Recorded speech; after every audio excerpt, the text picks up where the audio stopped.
It's a silver fox office for the box office foxes. It's a silver fox office with Elsie and Mike. Kia ora, welcome to the Silver Fox office, where we're on a quest to find the foxiest old guy in cinema. I'm Elsie. And I'm Mike. We're back, baby! We're back in the new year. We've had 1 week's break or something, and we've been gagging for it. As the listeners know, it's a week. For us, it's been a lifetime. It's been so long.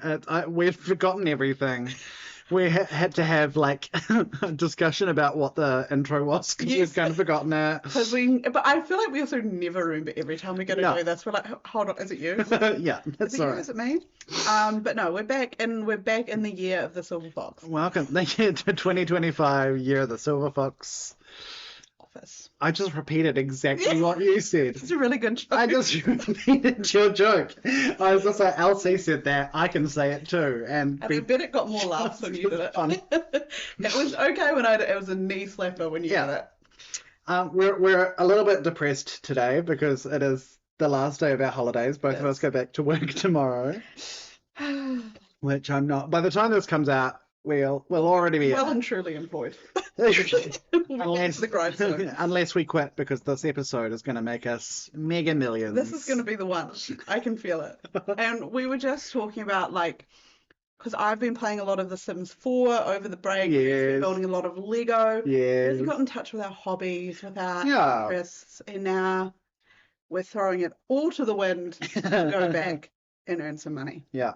What did you do over your holidays? Did you do anything apart from building Sims? Apart from building, simming it up. Apart from simming, I did go on holiday. I went down south, went to Christchurch, cool, which was very nice. Have you got family down there? Yeah, do have family down there. So I was going to say shout out to them. They better not be listening to this. I don't think they know this exists. If they do, avert your ears.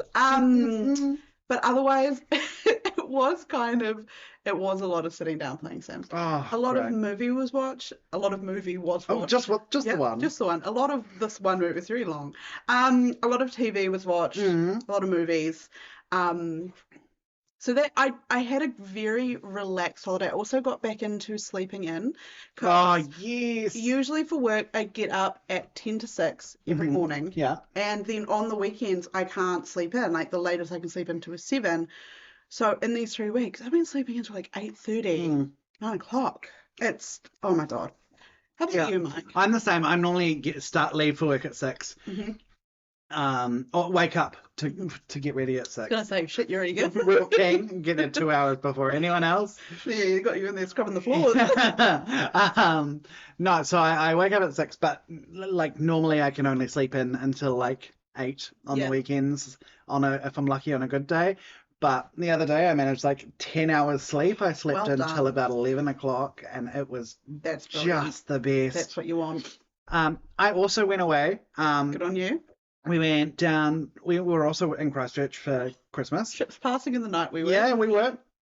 And we were in Hastings before that. And then for New Year's, I was in a group of friends, and I went to this place in Fielding that was this big old house, this big, scary, haunted motherfucking looking house. I saw the photos and I lost it. It was so good. We did a little photo shoot of all of us on the stairs, and we call it the Succession table shoot, photo shoot, which I've never seen Succession, but But you get the vibe, you get the energy of. It was a lot of fun, but one of the best bits was driving up the gate, because it's this long driveway with this gate on the front, and seeing funeral home crossed out on the gate. I'm wow, this will be fun.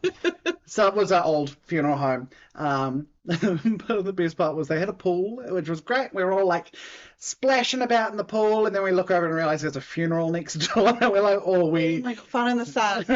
You were floating around on a giant ring, saying goodbye to their loved ones. It was because there's the place we were in used to be a funeral home, I think, or it was the home of the funeral home people, right? And then next door is a still functioning funeral home. So yeah, we as soon as we realized there was a funeral, we were like, maybe we should go inside. So we did. I love that the idea of a big group of you going to this massive old haunted house is literally the premise of a horror film. Yeah, I know. And then you're all splashing about in the pool, and then there's like a funeral happening next door, and then you start getting hunted for sport by night. Well, one time I woke up like with quite bad acid reflux because I had nachos. I think, did Cass make the nachos or did Ellie make the nachos? Either way, they were worth the acid reflux. They were really good. So I woke up at like 4, and I was like, I went down and sat in the kitchen and had some water, and I was expecting it to feel really spooky, but it wasn't. It was lovely and it was nice. You got really and peaceful. Acid reflux. Yeah, the acid reflux was less peaceful.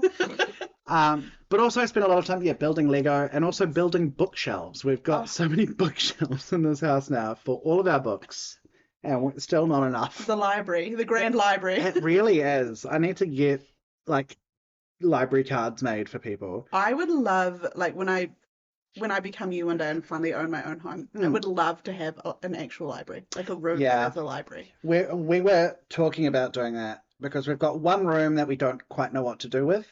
Must be nice. I know, it's such a wanky thing to say. Like, well, we don't know what to do with the downstairs bedroom. These rooms are made for an home. But it's too small for the amount of books that we have. I wish that was my problem. I know, it's so tacky. I love it. You should be proud. Yeah, and obviously building shitloads of Lego. It's glorious. I love Lego. It's just great. Lego loves you. It's an expensive hobby, but I recommend everyone get into Lego, honestly. Yeah. Good. Well, other than, activities, Lego, what movies, TV shows, books have you been reading? Wow. Bringing out my phone. So, obviously, as I'm sure I've talked about, I was working at my reading goal for the year, and the amount of books that I read was 111. Well done. Which I'm quite pleased with. That's fantastic. I managed to knock out quite a few over the holiday break, which was just the best. Because there's nothing better than just like having a read in the summertime. Completely agree. So, what did I read? I read The City We Became by N.K. Jemisin, which was really interesting. It's sort of like fantasy, and the basic idea is that cities all have avatars, sort of when they sort of come into being, that they have avatars, so real people. So this is set in New York, and because New York has 5 boroughs, they have 5 different avatars, and it's following them, and they're sort of defending New York City against an evil, which it's really interesting. I really liked it. Of course, I read A Christmas Carol, which I do every year, and I've been drinking out of my mug that Elsie got me. And I read a book called The Eyes Are the Best Part, which was about it's like a Korean girl and her sister and her mother, and the mother and her husband, the dad, break up. The dad's having an affair, so the mum gets a new boyfriend who is white, and he's awful. Like, he fetishizes them because they're Asian, and and the main character just becomes obsessed with his eyes and with the idea of eating his eyes. Love that. So it's The Eyes Are the Best Part by Monica Kim. Really cool. That actually sounds like a very good premise. Really cool. And another one I read was Clever Girl Jurassic Park by Hannah McGregor, which is non-fiction. It is a queer feminist reading of Jurassic Park. Oh, beautiful. Queer film theory. It's really fun. Beautiful. I am not smart enough to understand everything that she was saying, but it was an entertaining read, and it was great to hear about, queerness and fatness and femininity and all of this. I really enjoyed it. And dinosaurs. And dinosaurs! What else would you want? That's what you want. Also, now I'm on to the movies. Okay. Jesus. No, this is what it's about. We've been away for so long. I know. So, finally watched Wicked. I finally got around to watching Wicked. Watched Wicked and left the most beautiful review on Letterboxd, might I add. I teared up. Oh, really? Yes, I was reading it and I was like, this is so beautiful. Yeah. I sort of, my friend was obsessed with Wicked, so watching it was really, made me feel really connected to him, which was really quite cool. Good. I loved that. It was so good. I think now looking back, I would put that at my number 3 slot for best films of the year.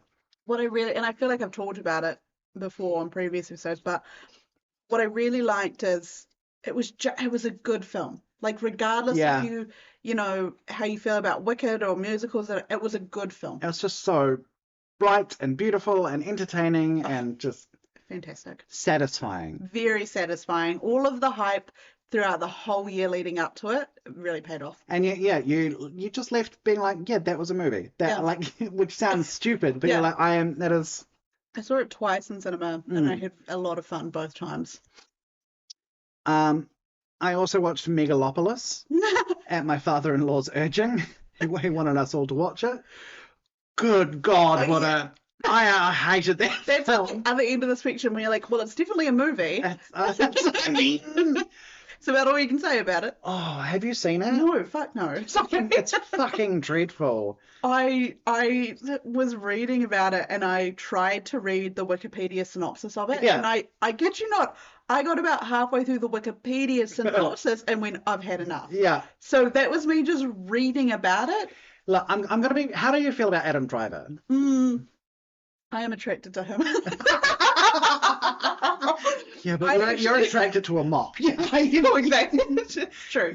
I really liked him in Black Klansman. Okay. The Spike Lee joint. I have seen him in a few other things like Logan Lucky and I saw Ferrari. I hated Ferrari, but I thought he wasn't too bad in it. So I actually like Adam Driver as Nick. Okay. I was never sure how I felt about him. I'd seen I've seen the Star Wars films that he's in, and I'd seen 65, which is the dinosaur one. So I'd seen a couple of things, and I was always like, I don't think I like him. Yeah. Marriage Story was the other one I've seen him in. But yeah, I was just like, there's something that I don't think, but I'm not sure. I'm still a bit on the fence. Megalopolis, I'm like, well, I'm buried. Not a fan anymore. That movie just his voice is just odd. I just don't like his voice. He does have a very, very specific voice. And then I watched New Year's Evil, which was a slasher. New Year's Evil. Based on New Year's Eve. Love it. Fucking stupid. And watched the original and the new remake of Nosferatu. I also saw Nosferatu the other night. Okay, I'm gonna leave that to you to talk about. Good, because it's my most recently watched film. So okay. Perfect. And after that we watched The Lighthouse, which I had never seen before. I'd always wanted to. It's fucking weird, and I had a great time. Yeah. Old Robert Eggers. Who had the bright idea to give Willem Dafoe just like old school, you're me hearty, just that was dreadful. You have to let Willem Dafoe be weird. He was so good. If you turn a camera on and you say go for it, he spent this whole year booked and busy. Like I feel like every movie I watched he was there. He's had such an incredible run. Poor Things, and he was in Beetlejuice. Yeah. And like every time he's gonna steal it. Yeah. Right? Yeah, Nosferatu, The Lighthouse. Brilliant. He's just had such a good run. He's had a great run. He's got a fantastic filmography. I love that guy. I'm a big fan of Willem Dafoe. Yeah. Shout out Willem Dafoe. And apart from that, last night we started watching the TV show of Westworld. So yes. We're in the first season. People always recommend that. I was about to say, it's like Jurassic Park, but you haven't seen Jurassic Park. No, I've seen Jurassic World. I quite liked Jurassic World. It's like Jurassic Park, but with robot cowboys. Yeah, which I love cowboys. But that also makes it sound like something different. I think I know the kind of like the overall premise, and I think it's a really interesting premise. Yeah, it's cool. It's really concept. Cool. And Anthony Hopkins is brilliant. Oh, when isn't he? Anthony Hopkins lost his house in the fire. Did you see this? Lord, the amount of people that have lost so much. Oh my God, it's honestly like unbelievable. Billy Crystal, Paris Hilton, John Goodman, Leonardo DiCaprio. Oh really? Didn't know about Leo. Yeah. Mel Gibson, who cares? Yeah. James Woods, who cares? Well, apparently, I was reading this morning, James Woods actually didn't lose his home. He found out that he hadn't lost his home. Oh, okay. I don't know. It's absolutely bonkers. And of course, you said our queens, Halle Berry and Michelle Pfeiffer have donated their entire wardrobes to give people clothes to wear. Catwoman queens. Catwomen stay on top. I love the Catwoman. I mean, Sean Young wouldn't do that. Yeah. With her terrible audition. And a broken shoulder. Listen to the Michelle Pfeiffer episode. Listen, Timmy, I fell off a horse on the way to donate my clothes. God, I almost did another spit take. I also didn't realize when we were talking about it that that's the lass from Blade Runner. Yeah. That might or might not be a robot. And when I was watching it afterwards, I was like, I know this name. And then I Googled it and I was like, oh my God, it's Rachel from Blade Runner without a broken shoulder. Anyway, I'll say, what have you been watching? I watched a wee bit in December. I watched a few Christmas movies, including I watched the Netflix, technically a Christmas movie called Carry On with Jason Bateman and Taron Egerton. Well, you love Jason Bateman, don't you? I do love Jason Bateman. I think we were looking at watching it because Jared really likes Taron Egerton. Yeah, it wasn't actually that bad. It had really good reviews on Letterboxd when I first went to watch it. I don't know if that still stands. It was a bit odd, but I mean, it wasn't a bad film. It was just Taron Egerton had a very confusing accent. But in December, my sister and I went to the cinema and we watched Wallace and Gromit: A Vengeance Must Now. Oh, cool. I had so much fun. Yeah? I absolutely loved it. We're in the cinema. There was more adults there than there were children. Great. I even got us recliners to watch it. I was like, I'm full you are immersion. locked in. I love Wallace and Gromit. I feel like I've talked about it before. I have been a Wallace and Gromit fan since I was a wee sprog, and it was just perfect. Yeah. It was so perfect. It was so quintessentially Wallace fucks up. Yeah. He has no backbones. He doesn't fix it. And then Gromit obviously has to carry the weight on his shoulders and saves the day. Do you have a Wallace impression? No. I feel like lots of people... I have a Gromit impression, which is just me being quiet. Oh, go on, do your Gromit. Uncanny. Yeah. Yeah. You would have thought he was in the room. Do you have a Wallace impression? I don't know. What does he do? Cheese, Gromit. Wensleydale. The crackers, Gromit. We forgot the crackers. We forgot the crackers. We forgot the crackers. We forgot the crackers, Gromit. Yeah, perfect. That's what he sounds like. That's Wallace. That's William Wallace. Wallace. So what that led me to do is Christmas Eve, I had a really bad headache. So I sat on the couch and I watched A Grand Day Out, The Wrong Trousers, and A Clean Shave. Oh, perfect. And I was at my folks' place. My mum came in and sat down partway through The Wrong Trousers because I have to watch them Grand Day Out, then The Wrong Trousers, and Close Shave. I think the natural order of things. You didn't watch Were Rabbit?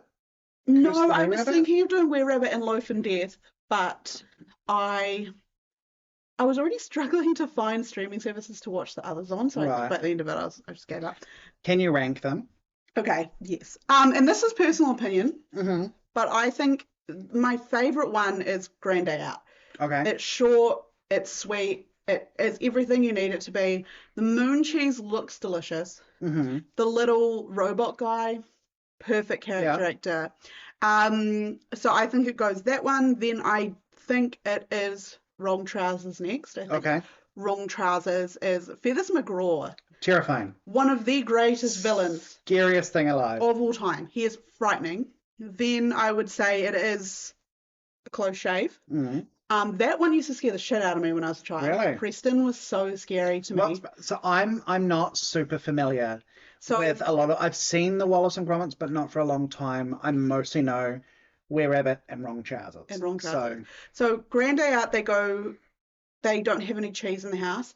So everyone knows the moon's made of cheese. Of course. They build a rocket ship and they fly to the moon so they can eat cheese. And there's a little robot there that is the guardian of the moon. And he really wants to go back to Earth with them to ski. So he tries to get on their rocket ship, but they think he's trying to attack them. So chaos ensues. Obviously you've got Wrong Trousers. Feathers McGraw and the Wrong Trousers. Close Shave, Wallace and Gromit are window washers. And they go to wash the windows of a wool store. and the woman that runs a wool store, her father had made her a robot dog companion. Okay. But the dog companion has turned evil, and he is now forcing her to rustle sheep to get wool for their wool business. That sounds like my worst nightmare. Yeah, it is really sad. And Wallace falls in love with the woman, Gwendolyn, and so obviously loses his backbone and Gromit's cast aside. But Gromit knows that evil is afoot, except Preston, the robot dog, frames Gromit as the rustler, and Gromit gets arrested. Oh, no. So then there's this big, like, prison breakout scene. Gromit pilots a plane, and they have to rescue all the sheep, which is the first introduction of Shaun the sheep. Because he's like the little runt that ends up living with Wallace and Gromit. It's a great film. I think it's only, I think Wrong Trousers is only slightly better because Feathers is such a comprehensive villain. He's just so iconically so scary. Brilliant. And the all-time joke is the bit where Feathers McGraw takes off the red rubber glove, and then Wallace is like, "It's you!" Even though like it's like Perry the Platypus with the hat. Then I think after that, I would say A Vengeance Most Foul, probably for me. I think that was a really good film, and I think it was really funny. And that's the newest one. Yeah, right? It's the newest one. Then I really like Curse of the Were-Rabbit. I remember that one's got some really good jokes in it, and I think Lady Toddington, she's a fun little character. And also the introduction of Hutch the Rabbit and whatnot, and also Gromit having to get inside the giant female rabbit thing and do like a bit of like a sexy dance. Hilarious. And then I'd put A Matter of Loaf and Death at the end. There's nothing wrong with A Matter of Loaf and Death. They're all good films. It's very good, and it's fun because Gromit gets a love interest. Yes. Fluffles, I believe her name is. But it's just another one where Wallace has no friggin' backbone, and Gromit is left to carry the weight of the world on his shoulders. And where does sorry, I've just got a text from the pharmacy. Bear with me.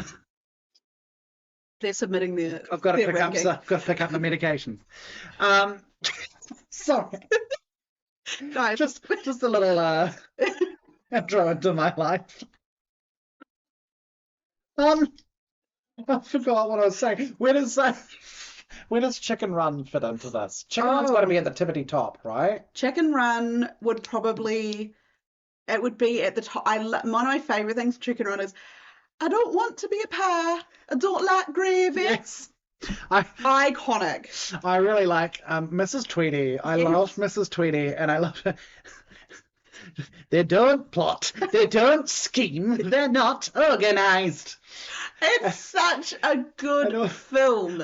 The chickens are revolting. Finally, something we agree on. It's so good. Have you seen Dawn of the Nugget? No, second one? no, I haven't seen it either. I'm really hesitant too, because I think Chicken Run is as close to perfect as a kid's film can be. I just think it's incredible. It's really good and really funny. So I'm really hesitant to watch the second one because I know it's not as good.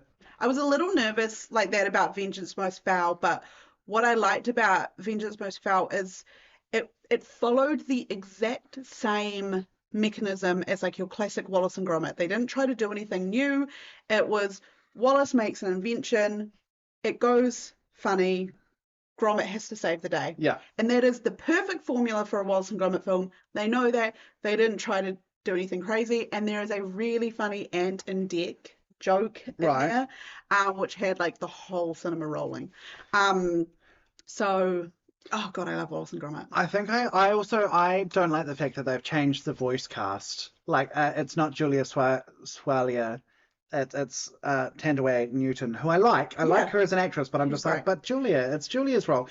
And I was like, I understand recasting Mel Gibson's role. Oh, absolutely. Right? And I think it's also kind of fitting that they also had a terrible person in Zachary Levi playing the character. Yes. But, I'm just like... Well, with one bad person goes, another one enters. Yeah, apparently. I'm glad they've kept Imelda Staunton, though. Yes. Well, there are some things you just can't change. Yeah, exactly. But, I don't know, Julia Swalia, or something like that. Julia Sawalha? Sawala. Sawalha. I'm sorry, Julia, but Julia. she's Safi from Yes. AbFab. No, brilliant films. I love Aardman. I love Aardman animation. In Vengeance Most Foul, there is a cameo from the farmer from the Shaun the Sheep TV series. I jumped out of my seat. When I got my teeth, I've never seen Shaun of the Sheep except for when I got my teeth done and it was playing on the thing above me. But they put me pretty much out, so I was just zoned out watching Shaun the Sheep, and I have no memory of it. That's brilliant. Yeah, that's exactly how it's meant to be watched. Stoned out of your mind. That's when I woke up and I just kept telling Jared how pretty he was when I was coming out of the drugs. You thought you were looking at Shaun the Sheep. You're like... No, I mean it's much better than doing the opposite, right? Yeah. You know, I was like, it's so pretty, look how pretty he is. That's it. When I had my teeth, like I had all 4 of my wisdom teeth taken out, I did it under general anesthetic, so I didn't get any loopiness or anything like that. I just woke up very angry. Well, maybe you did, and that's just your default setting. It's just what you're like. How I am. You just woke up and the doctor's like, oh my god, she's having a bad reaction. My mum's like, no, yeah, she's not. This is just her. But she had to be stoned. She was talking about how hot Steve Buscemi was. She kept saying Steve Buscemi. She kept saying these horrible things about wanting to see him explore Clancy Brown's body. She wanted, like, oh, she's fine then. She wanted to get into Jeff Goldblum's pocket. She was talking about sniffing. Awful. So I watched this TV series called Manhunt, which had Martin Clunes Sounds in like it. a bit of me. It's actually about murder. Oh. So it's good. It's not just Grindr. It's not. That would have been a great name for Grindr. Manhunt, yeah.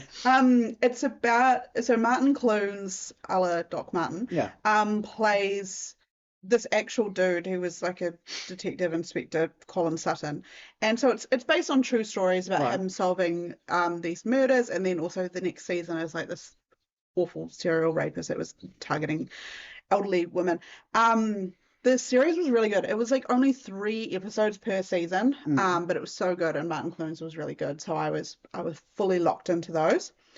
I watched some random movies in the start of January. I watched Cars, the 2006 Disney film Cars. Of course. That's a really good film. It's a really, really good film. I didn't realize it would be until I watched it again. I don't know. I liked it. I didn't. I thought it was fine. I thought it was aggressively fine. Mm-hmm.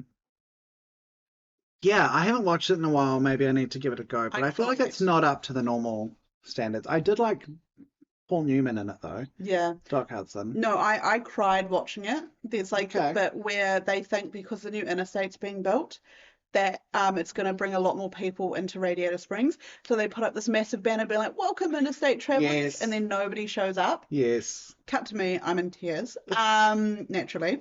So good. Then that very same day, I watched the 1998 film Armageddon. Oh my god, what a film. Can I say, I actually texted Mike while I was watching it. Yes. And I'm going to read you the message I sent him, because this is crazy. So I said to him, watching Armageddon 1998, and there is a moment where these 2 guys are trying to defuse a bomb in space, naturally. And Steve Buscemi is watching it, and it cuts to him panting, saying, oh, do a good job, do a good job. I'll tell you what. And then she said, I need to be sedated. I was jumping about my seat. I kid you not. It was filthy. There was also no reason for it. It was there just for me. Is that also the one where I think it's Ben Affleck runs the horse up Liv Tyler's body? Like, yeah, with an animal cracker. Yeah. It's an animal cracker. And it's real hot. Yeah, and he like goes to like put it in her undies. Yeah. Yeah. Does it go over her tit? It does, doesn't it? I think so. I think she's got her shirt like unbuttoned. Ben Affleck is really, really sexy in that film. Like, and also the premise of it being like he's like this dirty blue collar guy working on an oil rig, and then like he's in love with the boss's daughter. Like that's such a great premise.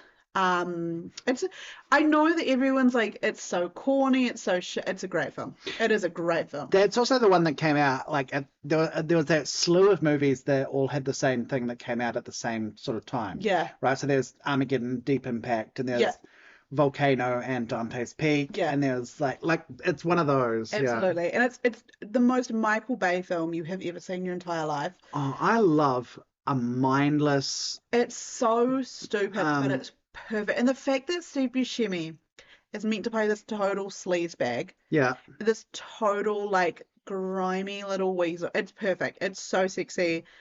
His name is Rockhound, which is crazy. And then they make this joke about, him being a dog and stuff. Yeah. It's like, I'm there.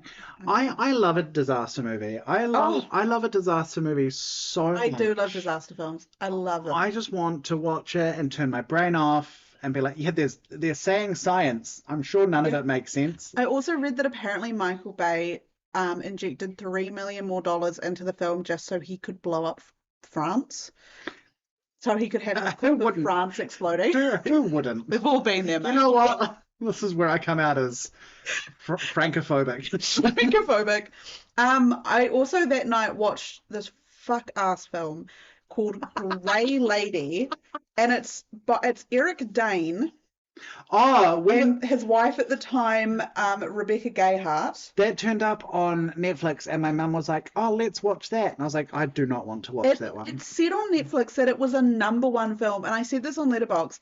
That is the equivalent of those mattress store money laundering fronts, because that was the worst film I'd ever seen in my life. It's just #1 because it's the most watched, right? Like it has to. It was so fucked. Like it was so bad, and I ended up like going to bed 3/4 of the way through because I was like, "This is so fucking stupid." I quite like Rebecca Gayheart as well. She's lovely, but the movie sucked. And Eric Dane is hot. She like died. Spoiler alert! She like dies at the start of the film, so she's not even fucking in it for a lot of it. And it's Eric Dane, and yeah, he's fit. He's hot. But it was so stupid. And then I read like the twist at the end, and I was like, oh my god, so dumb. Anyway, I then watched Secret Life of Bees. Oh, what a movie! I love that film. I love that book. I haven't read the book. I've always wanted to read the book. I like the book even better because it fully like immerses into it, and it always like just it feels when you read it, you can feel the heat, like you can feel the tension, everything. Great film. And then the one I watched Friday night, Nosferatu. So let's talk about it. Right, let's lock in. First of all, it should be no surprise how I feel about Bill Skarsgård, considering how I feel about Steve Buscemi. Yes, Bill Skarsgård is hot. So he's my favorite Skarsgård. Easily my favorite Skarsgård. He's so sexy. I watched Boy Kills World. Is that what it's called? Boy Kills. That's when he's the hearing impaired guy. Yeah. Right? And he was so sexy in that. He's just a good-looking guy. He's good-looking in a weird way, but he's like good-looking. Odd-looking, but he's so fit, and he was incredible in Nosferatu. I thought he was really good. He was so good. People always complained about his accent, and like he was kind of schlocky and over the top. I really liked his accent. You're playing I really liked the character. You're not doing over-the-top Transylvanian. Why the fuck are you there? Yeah, I really liked the voice. I thought it was great. I thought that the idea it was campy. To give him a mustache was crazy, but I loved it. That was based off his like the mustache, and I think like he had a weird comb over type thing. I think it was based on a specific type of like Russian Cossack type. He did look quite Russian, like those scenes of him standing there dressed in the fur. Because I watched the 1922 one a few months ago. I was working from home and I was playing it on one of my screens. And what I really liked about this new one is it is effectively the exact same story. There's no change to it. He goes to the castle, he cuts his thumb in front of Orlok starts acting really weird. Yeah. It's the same premise. And I was actually pleasantly surprised. He becomes Orlok. Well, his little wiener. You saw his little wiener. It wasn't that little. No, it wasn't little. I was referring to his little weenie, but I'm not saying it was little. No. By any means. Well, because there was a scene where he was like grabbing at Nicholas Hoult, which is in my memory. I would have loved to have seen them practice that without any of the prosthetics on. In my house. Sorry, I'm just having an out of body experience. And I'm into someone else's body. Jesus. Oh God.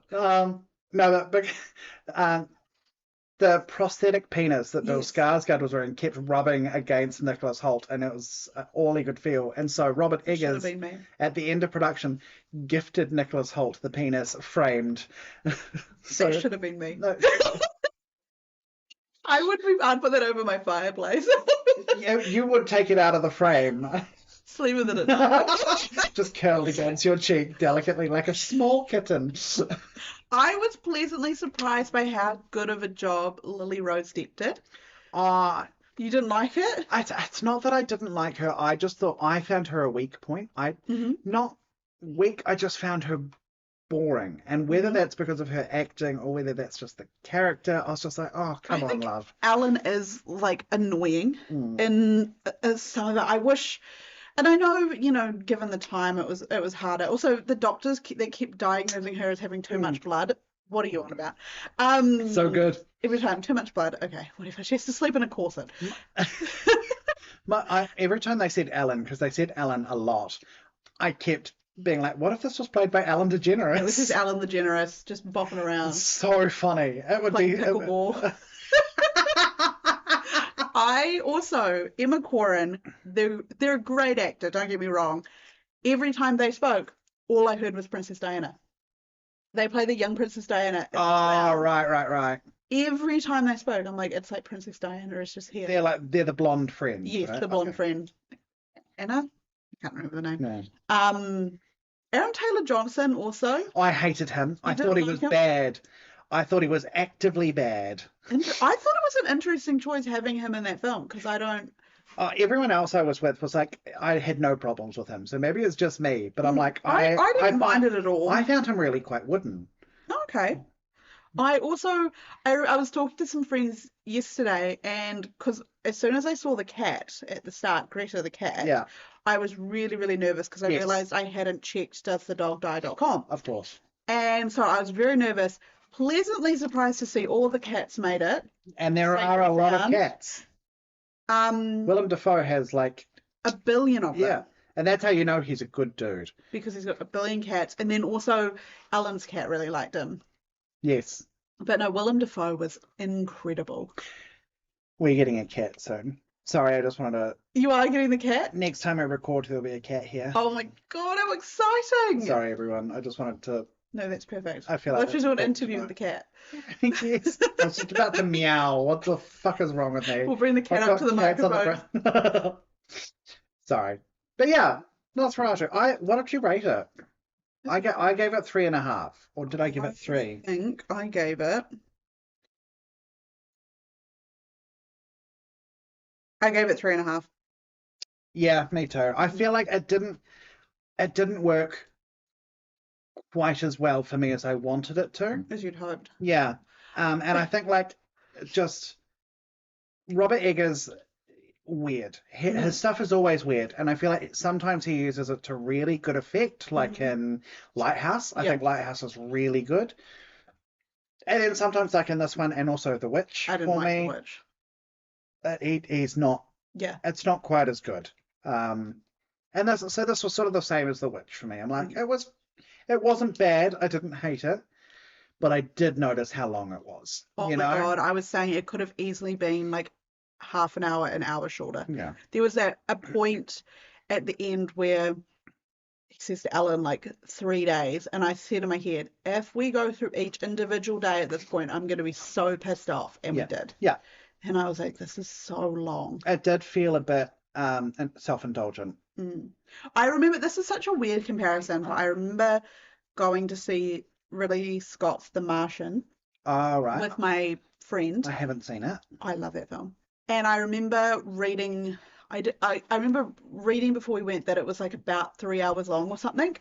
And at no point watching that film in the cinema did I go, how much longer have we got? Or like check the time or anything. I watched it the full way through and was so into it. That was me in Wicked. Yeah. I was like, I did not notice the time going. Yeah. And if a film can do that to me where I don't stop and go, fucking how much longer is this? Then we're into it. That's also me for Lord of the Rings. I know you don't care. I know, but like, That's impressive considering how long this fucking movie though. oh yeah. This was the opposite to me when I went to see fucking Babylon, where they babbled on the whole time. It's also the opposite for fucking Megalopolis. With the worst thing is that Lop of shit. Mega took a lot of wank. Megaplopolis. Megaplopolis. More like. You know, where I was able to check the time because we went into cinema and just no, I was like, oh, surely it's been 15 minutes. It has been 2.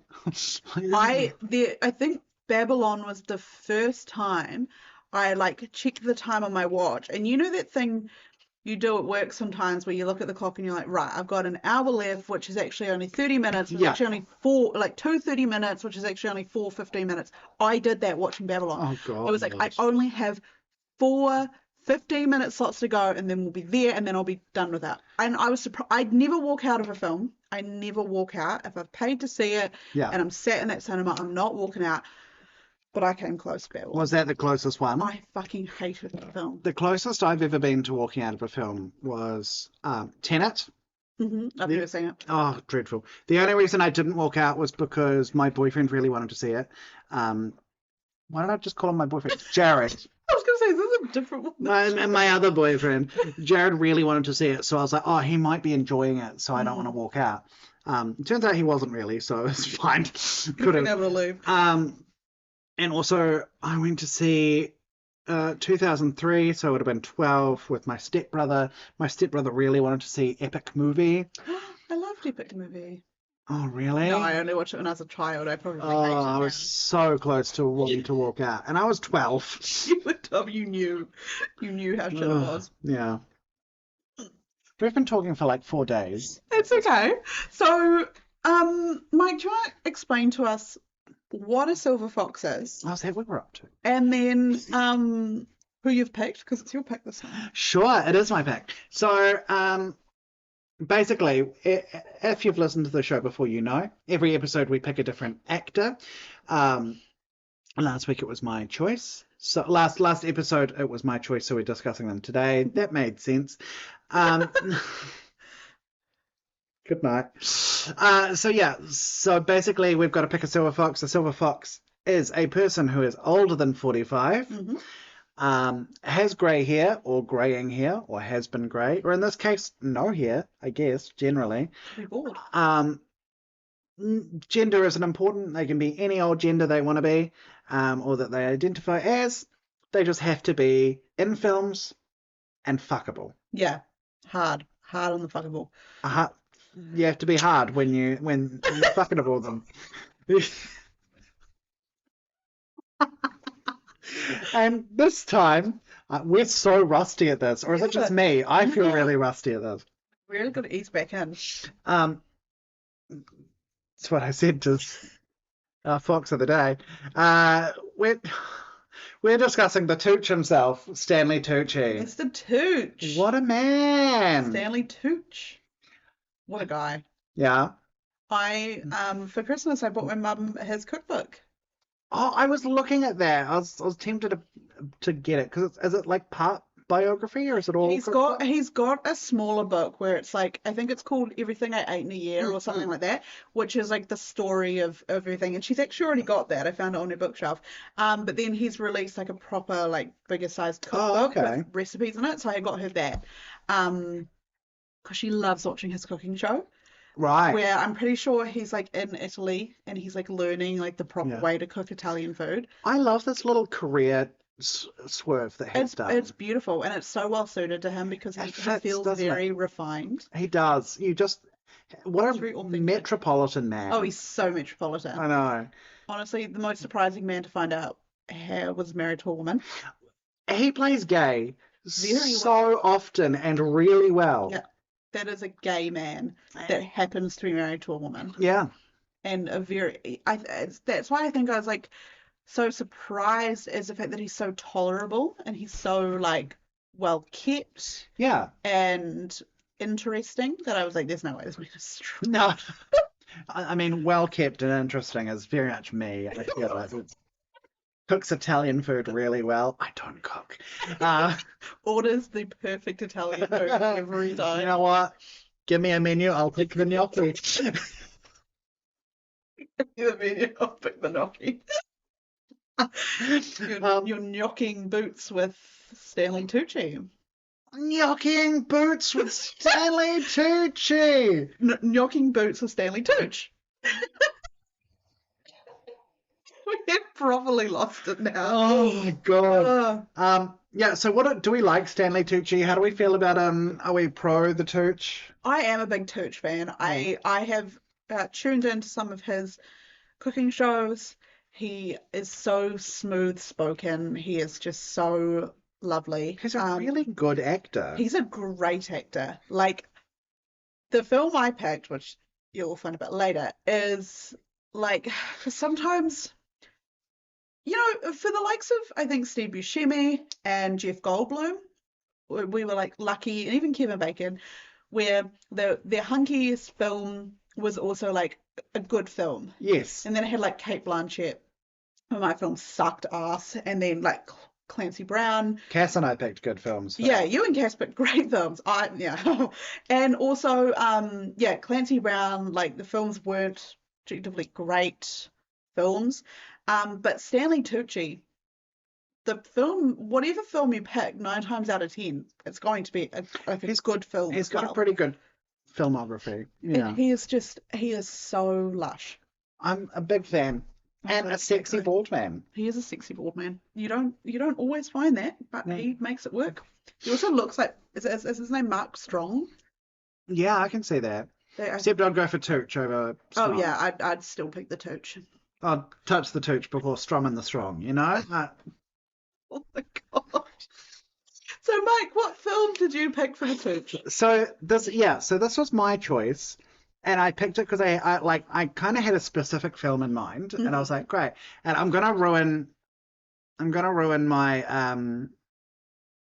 honorable mentions a little bit. That's okay. Because I've got a few, but one of them, this was the film that I was like, I'm gonna pick this film because I love this film. I love it so much. And that film is Supernova, which is not the actual film that I've picked. Okay. I was like, so I'm so happy to talk about Supernova because I love that movie. It's beautiful. And then we had the episode and picked the film. And then afterwards I was like, oh, actually, that's not his sexiest role. That's just a film I really like. Interesting. So I have to, and he's playing a sick man in that. It's not his sexiest role. So I was like, okay, I have to actually think about this. And I ended up picking a film that I loathe. I hate it so much. It's an awful film. Can't wait. But he is so sexy in it. Show Me How You Burlesque. It's fucking burlesque. Oh, I hate that movie so much. I just spat. I was looking at the Letterboxd activity the other day, and you liked somebody's review on Burlesque. Yeah. But you didn't log it, and I was like, why is he? And I was like, oh, maybe he watched Burlesque. I had no idea. You didn't I didn't put 2 and 2 together. I love that film. So I love that film. I went to this with a boyfriend who was not Jared. That's why I'm saying boyfriend. And I went to this with my boyfriend at the time and his friend, and we watched this movie, and I hated it. I was like, this is the worst. I was like, I'm fucking feeling every minute of this 2 fucking hour schlock fest. And I left, and my friends were like, oh, that was so great. I loved that so much. And I was like, you're all terrible people. It's awful. I love that film. That is such a film that I put on where I'm like, I don't really want to have to like lock in too hard or think too hard. I just want to put it on because I like the music from it. I hate the music from it, except Cher's songs. I love Cher's Welcome to Burlesque. Yeah. Like, yes, that's a fun song. Incredible.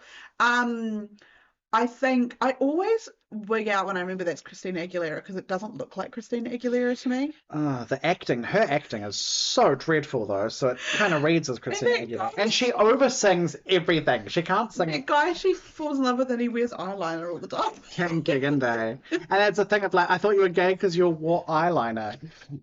Honestly, so did I. And she's just this. I'm so angry at this movie.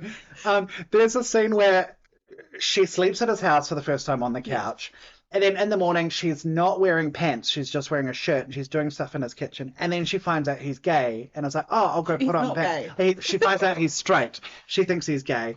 And so she's like, oh, I should go put on pants then, and goes and puts on pants. And I'm like, look, if there is someone that I have no sexual chemistry with or whatever, and they are naked in front of me, I'm going to be like, that's why have you got no pants on? if I stayed at your house, like you and I are never going to have sex. No. I'm sorry to break it to I don't even know what I'm doing yet. if I stayed at your house and then I just walk around without clothes on, just because I'm like, well, we're not going to have sex, so it's fine. I would honestly prefer if you wore pants. Like, it's just, I'm like, you don't, it's a form of assault. Please keep your pants on. Exactly. It's not much to ask. No, I'm like. Also, why? How does she? You know when she educates Cher on air rights? Yes. Why does she know so much about air rights? Because the plot needed her to. She walks in, she's like, air rights. The fuck. Also. That film is how I learned. Also, that character has no redeeming qualities. No. She's so bratty and rude, and she just like is a taker. She uses all these people. She talks horribly to people. And then Kristen Bell is in there, and she's meant to be the villain, and yet she's like, she's not nice. But also, if I've been working my ass off for ages, and then this random girl shows up at work, and suddenly she's getting all the credit for everything, and she's just started singing when we've never sung before, so suddenly she's like the headliner of every show. I'd be a little pissed. Also, why would you, if you've got a movie and your cast includes Cher and Alan Cumming, why would you you give Christina Aguilera 8 songs, Cher gets 2, Alan Cumming gets none, which is crazy, not giving him any music. Stupid. But, however, sorry, this is getting off the point. It is really Stanley Tucci's sexiest role. He's really playful and fun and like approachable, but kind of bitchy in a fun old way. And when she goes to his house. She goes to his house and he's got like full hairy chest out. God. Just weak in my knees. Clearly has just fucked this significantly younger guy, and you're like, he's on it. It was the one point where I was fully actually like, yes, I want to watch this scene. Yes. If we could just remove Christina Aguilera. And keep the Tooch. Oh. Sorry, we just paused for the doorbell. We thought I was going to edit that out? We paused because we were so angry about Christina Aguilera. I needed a moment. We needed to breathe. I like that film. Here's the best part of that film. He is so good in it. That's like undeniable. He is. Why would you also only have Alan Cumming in like 2 scenes? Because Alan Cumming is excellent, and he is so well suited to those. Yeah. Like is he in Cabaret? He was in a Broadway revival of Cabaret. Of Cabaret. Yeah, in the 90s. He's perfect for the film. He's my favourite MC. And he's underutilized. Yeah. He's in like 3 scenes, and I'm like, why would you get someone who has such a iconic following and presence as Alan Cumming and barely use him? And also, why would you only give Cher 2 songs? Because they don't know what they've got. I don't understand. So, yeah, Stanley Tucci is very, very hot in it, and I think it is his hottest film. Mm-hmm. But yeah, I'm so sad that I couldn't watch Beautiful Supernova instead, and I had to watch this shitty little burlesque film. I'm so angry. I'm sorry. I was like, I bet Elsie's gonna love this film. I do love that film. I mean, I love a bad film. I can't lie. It's so long. It is actually very long. Just watch Coyote Ugly. It's the same plot.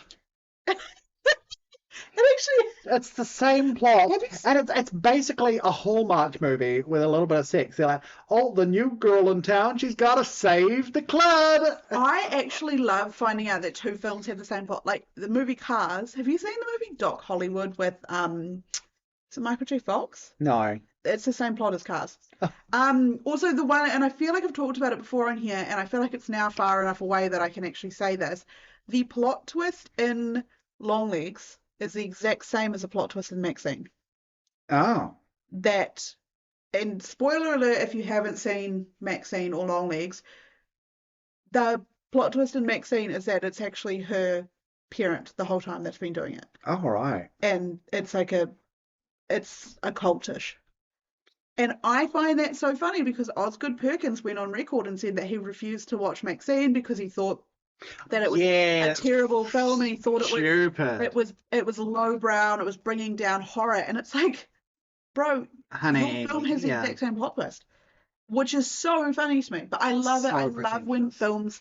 It's like I watched Primal Fear, 1996 Primal Fear. Love that film. And then I watched Chicago a little bit later.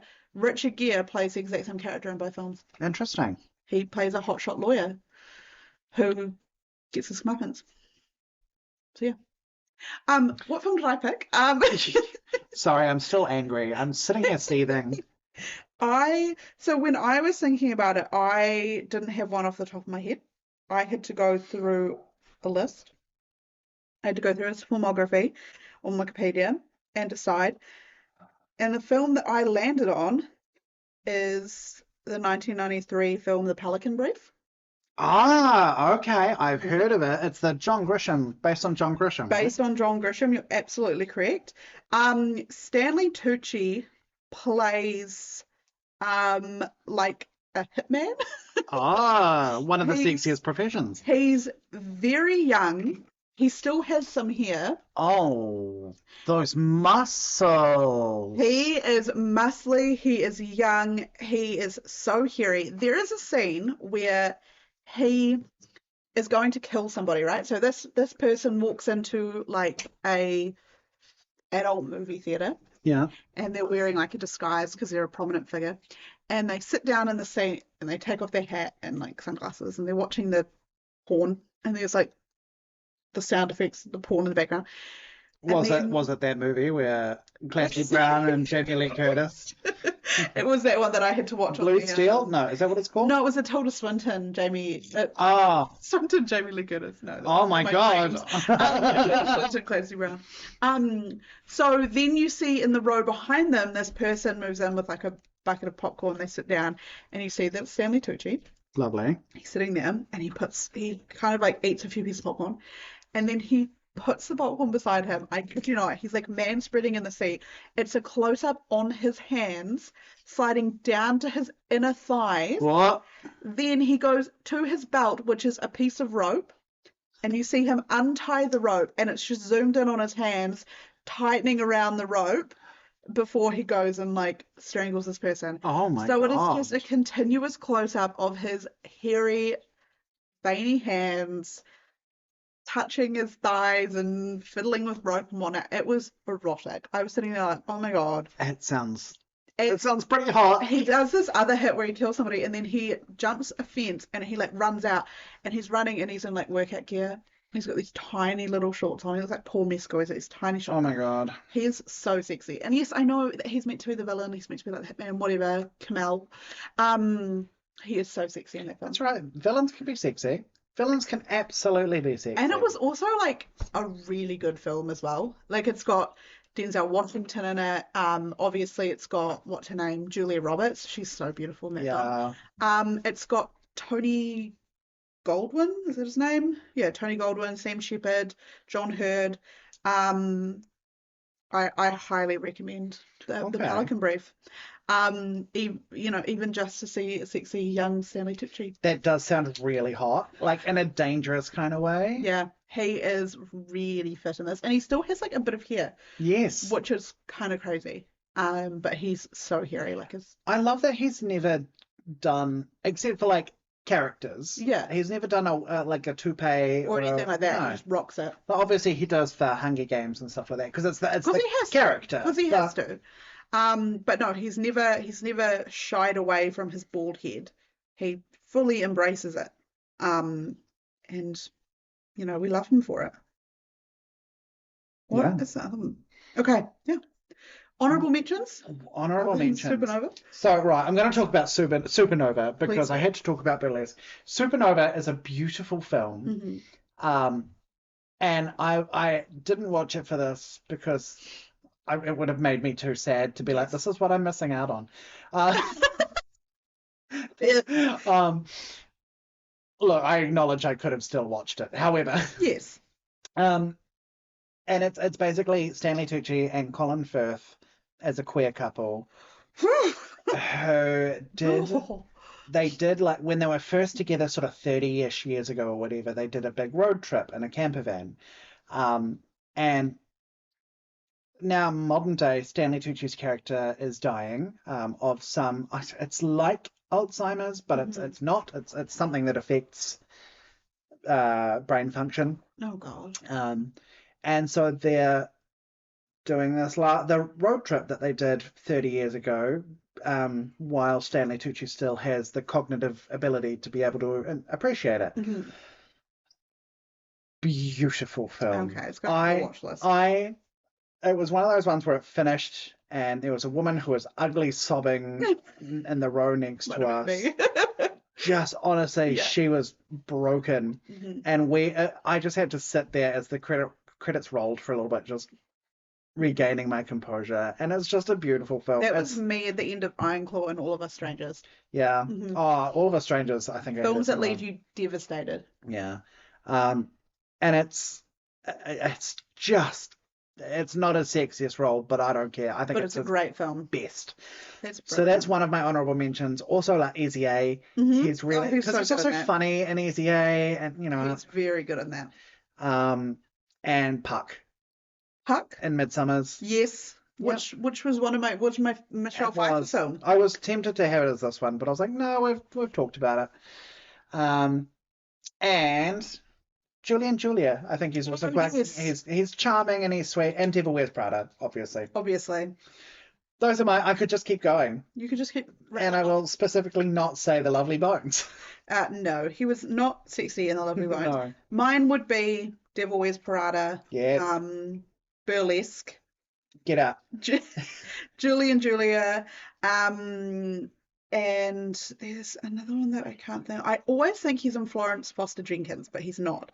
But I always get that confused with Julie and Julia. Yeah. Meryl Streep doing a funny voice. Yes, so naturally I'm going to think it's that one. And he's also in Maid in Manhattan, isn't he? Ah, yes. But I don't know if I would call that a sexiest role. But yeah, no, I would definitely say the likes of Devil Wears Prada, where he... Anytime he plays a gay man. And also I know he doesn't play a gay man in Julie and Julia, but I always feel like he does. No, he's not, but he's pretty close to it. He's pretty close to it, her little lavender husband. Yeah, aw. So, Fox Facts. Do we have... Sally, if you're not familiar with Fox Facts, this is where we bring up the stupidest facts we can find about our fox. When we did our first episode, our Steve Buscemi episode, we had like serious facts, like that he was a firefighter in 9/11 and that he's like the greatest guy that's ever lived. Then from that point on, it descended into madness, where we went on a quest to find really fucking stupid we facts. Just Google it. He was roommates with Ving Rhames. I saw that. I would have lived in that little place. A noted fan of cigar smoking, he gave an interview with Cigar Aficionado magazine in October 2013. Of course he did, which is a thing that everyone knows about. Oh, actually, I had one off the top of my head that I wanted to bring up. And it does not paint him in a good light, but I'm going to say it anyway. Oh, he's not a Republican, is he? When he was married to his first wife, he left her and the kids for Edie Falco.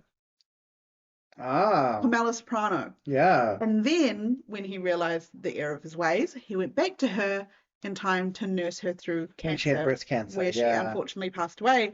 And then after the fact, he met Emily Blunt's sister at Emily Blunt's marriage to John Krasinski. Felicity Blunt. And has since been with Felicity for a very long time. But yes, he walked out on his family for Edie Falco. And I get it. I've seen The Sopranos. I get it. But also, come on. As of 2015, he resides with wife Felicity and family in the leafy London suburb of Barnes. Oh. Okay. Oh my God. Among the guests to attend his wife Kate's funeral service was Steve Buscemi. It's all connected. This is our, 6 degrees of Kevin Bacon. Yes. 6 degrees of Steve Buscemi for us. Oh my God. I went to look up Stanley Tucci and IMDb, and I opened Trade Me instead. So I'm just doing some shopping. His twins were born exactly a year after I was. They were 21st of January 2000, and I'm 21st of January 1999. Oh my God, look at that picture of him. What a babe. See those hands? Yes. That's what I was seeing close up in the friggin' Pelican Brief. Stanley Tucci lived in Italy for a year as a child. He loves Italy. Older brother. He's an older brother. That makes so much more sense. He is your friend's hot older brother. Yeah. Oh my God, imagine if you're like 8 years old and you've got a brother who's like 15 years old and Stanley Tucci's a friend. Yep. That's best friend. Yeah. Older brother's best friend's older brother. It's the perfect. As a kid, Stanley Tucci was obsessed with Julia Child. Weren't we all? Weren't we all? He played Stanley Kubrick in The Life and Death of Peter Sellers. Wow. Oh, he's the cousin of Joseph Tropiano, who we all know. Of course, me old mate Joe. Old Joe Trop. Stanley Tucci made Meryl Streep cook with him before shooting Julie and Julia. Made. Yeah. I would have given my left nut. When Meryl Streep called on Tucci to play Paul Child in Julie and Julia, Tucci's response was to set up a cooking date. You and I need to cook together, he recalled telling Streep. I don't mean to be a nudge and I don't mean to be methody, but we need to be in a kitchen together.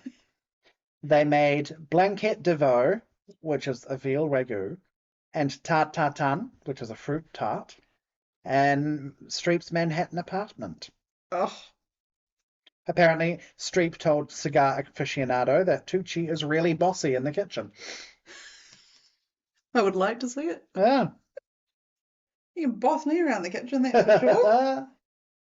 Oh, what a man. Stanley Tucci brings his cocktail set to work. Cocktail set. Oh, sorry. Oh my God.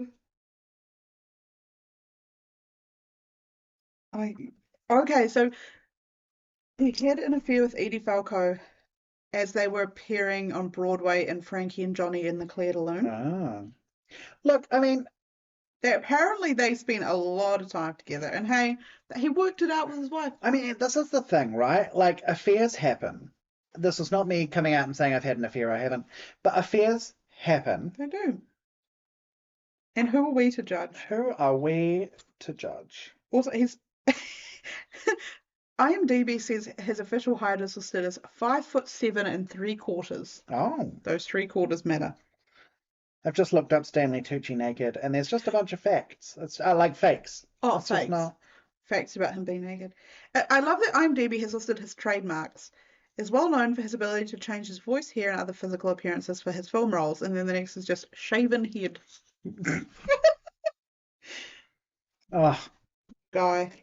What a guy. What a guy. Also gives the most terrifying performance in The Lovely Bones. He's really good in The Lovely Bones. I need to rewatch that. Terrifying performance. I also need to reread the book. Oh, the book is... I remember reading the book. My mum had it. It's so good. I've got it here somewhere. I definitely read it way too young, and I was just objectively terrified of being abducted. Yeah, fair enough. I think that's probably a good thing. I think it's good. It gave me a lot of self-preservation. Yeah. But no, properly frightened. Right. So, does your fox fuck? According to the Punnett Square, what's the Punnett Square, Elsie? The Punnett Square is a Laville square where along your x-axis you have knows what sex is, doesn't know what sex is, and then along your y-axis you have fucks, doesn't fuck. So we have to find out if our character fucks and knows what fucking is. And even if we see them clapping cheeks in the film, doesn't necessarily mean they fuck. Even if they have kids in the film, doesn't necessarily mean they fuck. It's a state of mind. It's a state of being. Although sometimes that can be used as evidence thereof. Yes. Yes. So I think his character in Pelican Brief, I think he definitely knows what it is. Mm. And he probably has before. But I'm going to go out on a limb and say that he's not doing it actively. Mm. He's a man that is living very covertly. He is like an assassin. He has to keep it on the down low.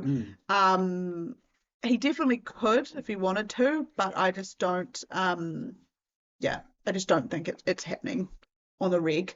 And I think that's his own choice. He's like too into the job. Yeah, he's married to the job. Wow. He's chosen a very dark path in life, and he's had to make some sacrifices. Okay. Yeah. How about him in Burlesque? What's his character's name? Oh, look, I've blanked it out. I've blanked out a lot of that movie. Sean. Sean? He's not Sean. I think it's Sean. Yeah, but he shouldn't be Sean? Sean. I'll just check. That's it. Just the most boring white people names. Sean. Cher plays Tess. Yeah, Cher's name should not be Tess. Yeah, he's Sean. Yeah. Oh, Eric Dane's in that as well. That's right. Yeah, he's the air rights guy. Yeah, it's the air rights. So yeah, Sean knows what it is and does fuck. I think that he has had a lot. He like subsists on one night stands, and he doesn't call you back, and he doesn't make breakfast in the morning. You spend the rest of your life thinking about him. You're lucky if you're allowed to stay over, right? But I think he's starting to think about settling down. Yeah. So I just feel like he probably didn't think that was ever going to be a thing that happened to him. Yeah. Yeah, so I think he fucks a lot and he knows what it is, but he's starting to be wistful about a more settled life. He is 100% the one night stand that you have and then literally spend the rest of your life thinking about. Yeah. You'll be like old and grey and you'll be sitting there and you'll tell your kids that man was meant to be your father. Yeah. Oh, look, we've all got them. Have you been there? I slept with a mortician once that I'm like, well, not. Yeah, but and like I keep thinking about him, but not in like what if? But like oh god, I slept with a mortician. Was he weird? He was. Yeah. He was, yeah. I feel like I also like went on a date with another mortician like like a couple of weeks after. You know. You really had a taste for it, didn't you? Making my way through the I feel like undertakers being a of mortician, Wellington. you have to be like a little bit odd. I think so. Wow, good on you. Thanks. Well done. I've never slept with I'm mortician. proud of you for not making any jokes about having a stiffy or anything like that. Rigor mortis really set in. Aye. Is it rigor mortis? Or are you just happy to see me? Did he smell like embalming fluid? I don't know how much embalming fluid I've smelled. He didn't smell like He didn't smell ammonia. chemically. No. Well, that's good. I mean, this is going back a while. I don't know why I always assume that morticians are like really cold-blooded. Like you'd like touch their hand and it'd be really cold, and they'd It's smell like chemicals. someone that works at McDonald's, they leave work, and you're like, yeah, you still smell like You Big smell like Macs. McDonald's. Yeah. No, didn't smell like Didn't McDonald's. smell off the grave. Oh, that's good. Just slept with the man who smelled of the grave. Okay, so it's that time where we disclose our next Fox. Oh my god, please tell me. And it's my pick. And I was thinking about this as we were going through this episode, and I was like, and I think it's time that our Fox is oh my god. the one and only Oh my god. Mark Ruffalo. Oh my god! Oh my goodness me. I am shaking. Bruce Banner. That man is unbelievable, might I add. He's a good looking fella. He is quite good. Another hairy man. Oh yeah. Really hairy man. So fit. There's a scene in Avengers Age of Ultron, and it's right before they bring Vision to life, and Wanda Maximoff says something to him, and he says to her, I'm way past angry now. I could choke the life out of you and never change a shade. Oh. Think about that a lot, obviously. So yeah, Mark Ruffalo. Oh my god, that's an excellent choice. He is so sexy. Are we gonna limit ourselves and say no Marvel films, or Yeah, I'm not gonna pick a Marvel film. No, I'm not gonna pick a Marvel film. I mean, I could say like an honorable mention of like I think the first Avengers film maybe. Like he's quite hunky in his own way in that, but no, I wouldn't pick a Marvel film. Okay. I'm gonna stoop down. I don't think I would either. No. And he's got plenty of good filmography. Oh, he does. He's got a crazy filmography. And a lot of people only know him from Marvel. Yeah. And also, does anyone remember when Edward Norton was the Incredible Hulk first? Yeah, and Eric Bana before him. Yeah, Yeah. yeah. And then Lou Ferrigano. Yeah. All the way back. I went to in Wellington at the Takina Conference Centre. I went to the Marvel exhibit there, and they had like these little screens on the wall, and you put little headphones on, and they were playing an episode of like the original Incredible Hulk TV series. Oh my God, so funny. So funny. He looked like a head of broccoli. Like he looked crazy, and I was watching it being like, this would have changed lives when it came out. Yeah. Like this would have brought the house down. Sexy vegetables right there. Oh my God, what a film.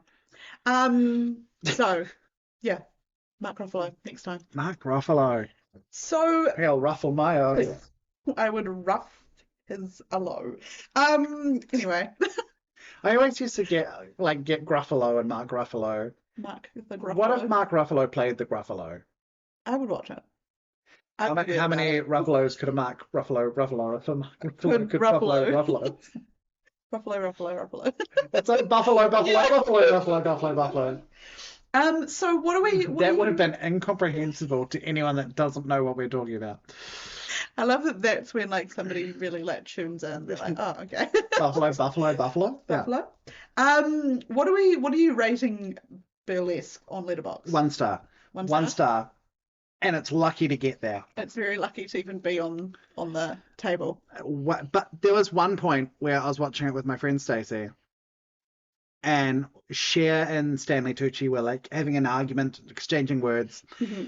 And my friend just said in a very like thoughtful tone of voice, she's definitely pegged him.